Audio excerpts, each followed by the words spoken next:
Welcome back, football fans, to another episode of the Prediction Show. Yesterday's video was fantastic. 2 of the 3 slips that we put together won. Here they are. There's the first one. There's the second one.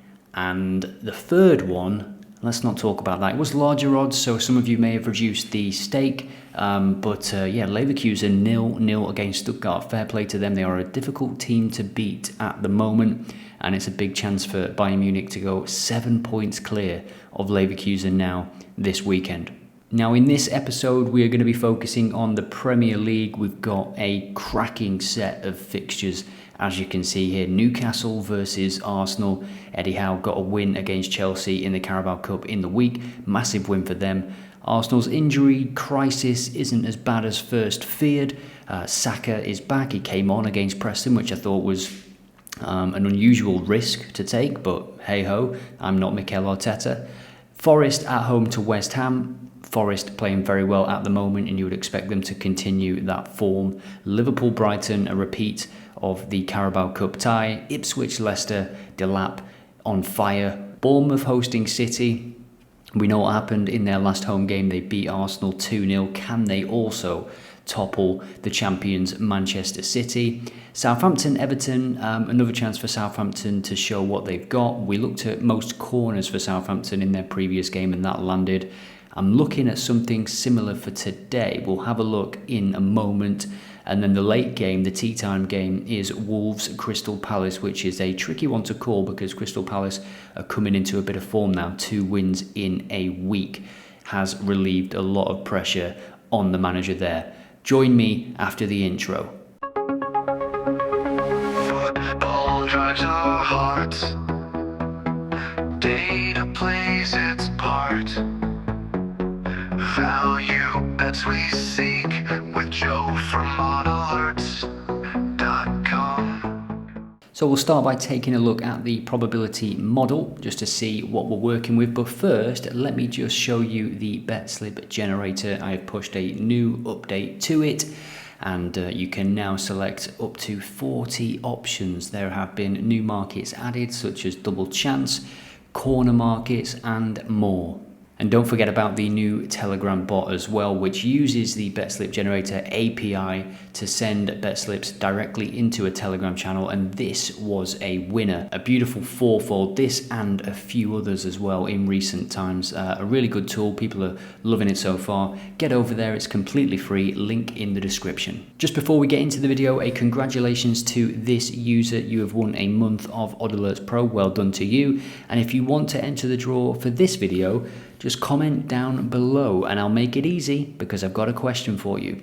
What is the score going to be between Bournemouth and Manchester City? Get your predictions in, and get your predictions in for any of these games that we are going to cover. Let me know what you think. I literally read every single comment. Thank you. So this is the last 10 data. Regular regular watchers of the channel will recognize this. And I've actually made some improvements here so you can see who the team is playing, and then you can see their data as well. So Liverpool have won 9 of the last 10 games, and they're playing Brighton away, and Brighton have won 4 of the last 10 games, which a couple of those games they should have won, especially the most recent game against Wolves. They really let that one slip. Liverpool are unbeaten. They are the only team in the last 10 that remain unbeaten. They've lost to Forest this season, of course. Man City lost to Spurs in the week. Aston Villa have suffered defeat recently, as have Arsenal. Now, in terms of total goals, this is quite interesting because Chelsea were top of this list last week. They are nowhere to be seen. They are not in the top 5 at least. And that is because Wolves had another 2-2 result. Leicester saw 7 goals at Old Trafford. Brentford's game was 4-3 last week with a last-minute winner from Mbeumo, who is one of the most transferred-in players, by the way, on Fantasy Premier League this weekend. One of the most transferred-out players is Ollie Watkins. What do you think about that? So what we're going to do is jump between this and Bet365, and we are then going to just formulate some ideas, some plans, and these Premier League videos, these Premier League selections, they are a bit more for fun. The video yesterday, if you want to watch that, it's where we set up filters, we use the trends page, we look at value bets, And going forward, they are going to be the more long-term, profitable, sensible, disciplined videos, if you know what I mean. Whereas these Premier League videos, Europa League videos, the ones that YouTube wants me to make in terms of the algorithm, they will be a bit more fun and a bit more based on my own bias, but of course guided still by data. Now, on a previous video, we went with Southampton to have the most corners at 1.66. They're 1.8 against Everton. Now, Everton might look to utilise corners as part of their strategy in an away game, set pieces for sure.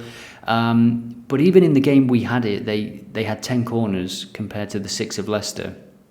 And Southampton had a red card as well, so you would have thought that maybe it'd be a bit closer with that, especially with Leicester pushing late on as they did. They scored late from a corner, Leicester, as well. So 1.8, quite like that as a base for one of the first bet builders that we will put together. Southampton, a team that really does like to hold on to the ball when they're rock bottom of the Premier League. This is a massive game for them. It's a game where I think the fans will expect a certain type of performance. And in that last game, 2-0 up and cruising before the red card. Red cards certainly changed games, gave the momentum to Leicester, and they threw it away. Just jumping back to the data as well, Southampton, 30 cards in the last 10 games. Only Chelsea have received more yellow cards than Southampton. And when you look at Everton, discipline-wise, they're actually doing quite well this season. They've received 16 in the last 10. Arsenal, Brentford and Man City receiving fewer. Only those teams receiving fewer so far. Southampton to get the most cards as well takes us to 3.6. Do you want to combine those? Is it a bit too much risk for one game? Let me know in the comments. I'm not going to select it. I'm going to take it off, but it is an option if you want to take a look at that. Let's see how that one plays out. I think Southampton in this game, they will expect to have more of the ball. Maybe they got a little bit frustrated as well with that previous game when they had a man sent off. They felt that things weren't going their way, leads to more cards. Now then, City away at Bournemouth. If we look at their record here, they have 2 clean sheets this season, Man City. Away from home, just 1, and they've conceded in the last 3 games to West Ham, Newcastle and Wolves. So away from home, City actually, they've got some tough games to come this season for sure. And let me know in the comments, how do you think City will do without Doku, without Grealish, Savio potentially injured as well? Foden could be a big player in this game. Now, what is standing out to me at the moment is that Bournemouth have fired blanks against Chelsea and Liverpool, against Leicester as well. But that game, I watched that game, I don't know how they didn't score in that game, to be honest. They've got a point against Villa, they've beaten Arsenal in the last couple of games, and now they face City. I don't want to try and call the result, although what I will say is if it's a vintage sort of Man City performance where they go there and just get the job done 1 or 2-0, 1.6 is probably the best odds you'll get for Man City against a team like Bournemouth this season. And it's because of the injuries, it's because of the situation. City to win, usually it's 1.4 or lower, depending on who they're playing. In terms of opponents booked, Bournemouth rank 3rd across the last 10 games. 34 times their opponents have been booked in the last 10 games, and that is interesting. I think they will cause City some problems for sure. Rico Lewis is going to play. The defence isn't too unsettled compared to the top end of the pitch, and Bournemouth have got some busy players in the middle, and without Rodri, as Man City are going to be without Rodri all season, I think they can hurt City. I'm not saying they're going to win, but for periods of the game, they will unsettle them, which leads to shots, which leads to cards, which leads to potential shot on target markets for players as well. Now, in the last video, we looked at Man City to get a second half cards, and the odds were 2.5, and it came in. Kovacic got a card against Southampton. Well done if you got on that as a single. The odds are not as great in this instance. Man City to get over 1 card, 1.61. The referee is Michael Oliver, who does book both teams in the majority of his games. Let's have a look at his record so far in the Premier League. 5.5 cards per game so far, average of 3.88 second half cards. He's booked both teams in every single game that he has played. Just to confirm as well, City have received a card in every single game that they have played this season. as have their opponents, and the same is absolutely true for AFC Bournemouth. So with that, I am going to go slightly riskier. Let me know what you think about this one. City to get over 1 card in this game. This gets us to 2.9, and then we will add one more selection to this before putting together another bet builder. We can see here Ipswich are looking for their first victory, and this is a massive, massive chance. To be fair, the previous game was a massive, massive chance, the previous home game against Everton, and they did have chances in that game, Ipswich. They had chances from the spot, didn't they? It was overturned or something, I can't really remember. And then they went to Brentford, they thought they got a point, and they were 2-0 up in that game as well. So they can score, and they've scored in 4 of the last 5 games. But they need to start picking up points, they need to start winning games, and I think this is a great opportunity for them. Away from home, look at that, from Leicester. And if we look at all competitions, you've got a 5-2 in there now against Manchester United, 5-2, 2-3, 4-2, 0-0 against Walsall, heavy rotation, 2-2 against Palace, 2-1 against Fulham, 3-0, and they're losing games as well. So what does this all mean? Well, let's take a look at the odds here. 1.5 goals gets us to 3.5, a little bit less risk. I do like the odds for over 2.5 goals, gets us to 5.02. Over 1 goal, 3.55. I'm very happy with that. Let me know what you think about this in the comments. So what would you rate this out of 5, this slip? What would you rate it? What would you change? Would you go for the more risky over 2.5 goals option? Over 1 goals here, it kind of covers a 2-0 victory either way. It covers 1-1, you know, whereas BTTS or over 2.5 goals doesn't cover all of those options. So 1.22 takes us to 3.5 as well. City to have over 1 card, 1.61. Let me know what you think about that as well. I just see that Bournemouth team really, really technical, but also a lot of energy in midfield, able to run through that midfield in the central areas where City don't want you to be. I don't think they want you to be in there, not when they're Rodri-less. And that is a good part of that Bournemouth team, the players that they've got in midfield that can drive through with quality and drive and pace. So let's see how that one goes. So we're going to go for Liverpool Brighton now, and again, this is where my bias comes in. This is where I just, you know, I watch a lot of Premier League football. I watch a lot of the Liverpool games and the top teams. So Gakpo was amazing against Brighton in the week. I don't know if he'll start. But a player that will start is Nunez. For him to score or assist, 1.53.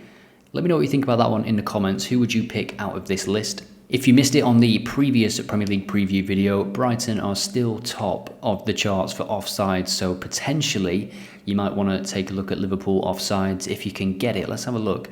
I don't think it was in here. It's not been available for any Brighton game that I've gone to look at on Bet365, maybe on Betfair or something like that. So if you can get it, well done. Now I think the easy option would be to just go BTTS. It happened the other day, so it's going to happen again. I don't quite think it's that simple. Liverpool are 1.36. I could easily see them winning this game and controlling this game 2-0, 3-0. Brighton are a good team, don't get me wrong, but I think Liverpool this season, they're exceptional, especially when they've got their first team out.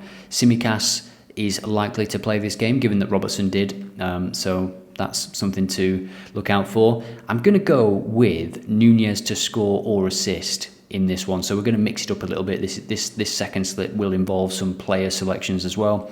Yeah, Nunez to score or assist. He's looked very good this season. I think 1.53, the odds are quite low for what you're actually saying is going to happen. Another option could be Luis Diaz at 1.8. I'm just wondering whether Cody Gakpo, who scored twice and played very, very well against Brighton in the week, will start against them again, whether he's earned the right to continue. So next up, West Ham away at Nottingham Forest. These are the results so far for West Ham. Started the season with a 2-0 away win at Palace. Palace, as we then saw, were not really got going yet. In terms of recent form, it is just a bit inconsistent, isn't it? They can beat Man United, they lose to Spurs, they beat Ipswich, they draw with Brentford, they lose to Chelsea. It's a bit of a mixed bag for Lopetegui so far, and I don't think the West Ham fans are really that convinced For Nottingham Forest, on the other hand, they have lost just once, which was a bit of a surprise at home to Fulham when it came. But apart from that, they are very, very tough to beat. And one thing that stands out is the lack of goals in terms of total goals, over 2.5 goals in just a couple of games. Just a couple of games have seen over 2.5 goals, which is quite interesting. Dangerous attacks, 4 per game, 37 for West Ham on the road, 58 for Forest. Yeah, unless there's a surprising performance from West Ham, because when I've watched them this season, even against Man United, they conceded a lot of chances, especially in that first half. Man United really should have scored more than they did. And I think if Nottingham Forest can get into those areas as well with Chris Wood, with the exciting wingers that they've got as well, the pace that they've got at Forest, very, very well-structured team in the way that they attack, then I think they will have chances and they will win this game. Now, in terms of total cards, Nottingham Forest rank 3rd in the Premier League this season, only behind Chelsea and Aston Villa. In terms of cards received, they are 5th, whilst West Ham are 9th. Cards against, so the opponents, Forest are 2nd. So West Ham to get the most cards is 1.72. What I'm going to do actually is have that and Forest to win or draw, and that is 2.15 on its own. We're going to take out Darwin Nunez to score or assist, just because the odds are quite low for the amount of risk I feel. I feel like to score or assist, I always want to be going 1.8, 1.9 or higher.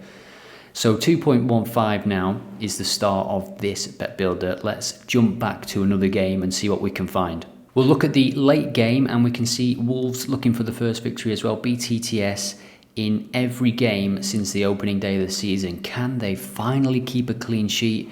At home, they've conceded 2 or more in every game. But look at the teams they've played at home so far. City, Liverpool, Newcastle and Chelsea. So bear that in mind. They have not had an easy run at all.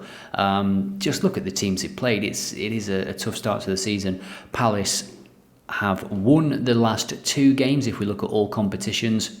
And away from home, they're not doing too bad. A couple of defeats on the bounce, but they've scored in all but 1 of their away games. Will they score in this one? They will be without Eze. No Eze. How important is he? We saw the effect of Elise being taken out of the team. To take Eze out of the team as well. Wharton is out of the team as well.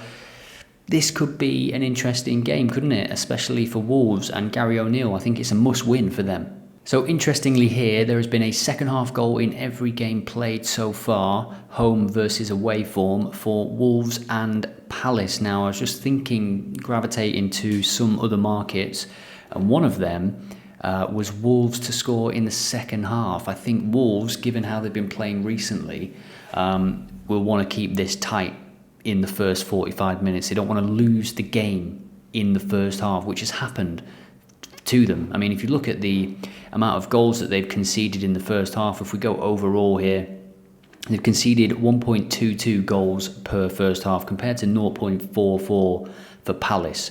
And they've conceded 1.56 in the second half as well. But with Wolves, you've got to take into account the games that they played, the teams that they played. So Wolves to score in the second half, 1.66, that takes us to 3.58. So most cards in the West Ham game, West Ham, and Forest to win or draw. 2.15 for that. Pretty good single, I think, as well, to be fair, that. And then Wolves to score in the second half of that game. They scored 2 late goals, remember, at Brighton last week. 1.66 gets us to 3.58. Let me know what you think about this in the comments. What I'm going to do now is show you one of the new features on the BetSlip Generator. This is the BetSlip Generator. If you've not used it before, what it does is it uses the probability model, which powers the value betting and powers the items and stuff that you just saw on the stat scroller there, on odd alerts, and you can filter for it and then generate bet slips on demand given the settings here. So we're targeting odds of 3.5. We want a treble, and the odds are going to be between 1.2 and 3 for each individual item on the bet slip, and it's going to give us 10 bet slips back at the end. So we're looking at home win, away win, and 1.5. Well, we're not, because I want to showcase some of the new markets here. So double chance is one that has been added, and you can see we've got all of these corner markets now as well, and we've got home goals over 1.5 up to 3.5. We're looking at value bets only, and we're looking at the next 48 hours. So let's see what we get. And there we have it. We get some very, very generous odds, and we were targeting 3.5. It's gone above and beyond there, and you can see that as we scroll down, it gets more towards our target odds. And we've got double chance here from Uruguay. We've got double chance from Denmark, Poland, and these new updates that have been pushed recently to the BetSlip Generator, it will not repeat games. It used to repeat games quite a bit. Now it just doesn't, given there's enough games being played, of course, and depending on your settings. But you can see you get a very nice list of fixtures here, and especially double chance. You are reducing your risk massively. And if you just want it to run again with the same settings and find some different games and some different selections, it'll do that. Coming today, so stay tuned to X and the Telegram channel, which I plugged at the start of the video. Stay tuned to that for the update that is coming today, because you will be able to filter by competition as well. So you could say, create a double chance bet slip from the EFL or from all major European leagues. And I think that is going to be something that takes it to that next level again. So if you've enjoyed this video, please let me know by liking, subscribing and commenting, and I'll see you in the next one.